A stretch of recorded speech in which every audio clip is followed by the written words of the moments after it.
In today's video, I'm going to teach you how to connect PayPal to your online payment settings. By the end, you'll have PayPal linked and ready to accept payments with each step explained clearly so you know exactly what to expect.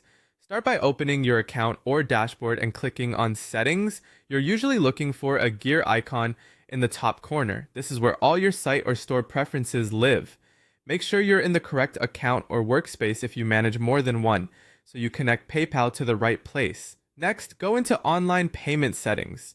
This section controls which payment methods your customers can use at checkout.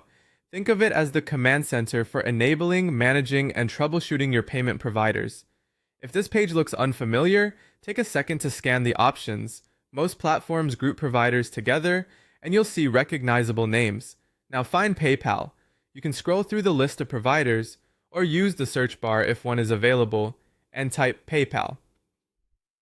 If you don't see it right away, check that your region or currency is supported, since provider availability can vary. When you locate PayPal, you're in the right spot to link your account. Click on Connect. This begins the secure handshake between your platform and PayPal. In most cases, you'll be prompted to confirm that you want to proceed and that you have the right permissions for the account you're connecting. If you use a business account on PayPal, that's typically ideal for accepting customer payments. When prompted, click Next. You might see a brief loading screen or a redirect as the system prepares to verify your account. Keep this browser tab open so nothing times out. You'll now be asked to type the code. This is a one-time verification code sent by PayPal, usually to your email, phone, or authenticator app associated with your account. Open the message, double-check that the code is current, and type it exactly as shown. Be mindful of zeros versus the letter O, and avoid copying any extra spaces. If the code doesn't arrive right away, refresh your inbox or check your spam folder. For time-based codes, make sure your device's clock is accurate.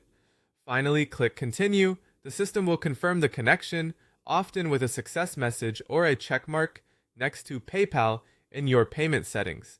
That means your checkout can now offer PayPal as a payment option. If Continue is grayed out, re-enter the code carefully and try again. And that's it. Your PayPal connection is complete and ready for use.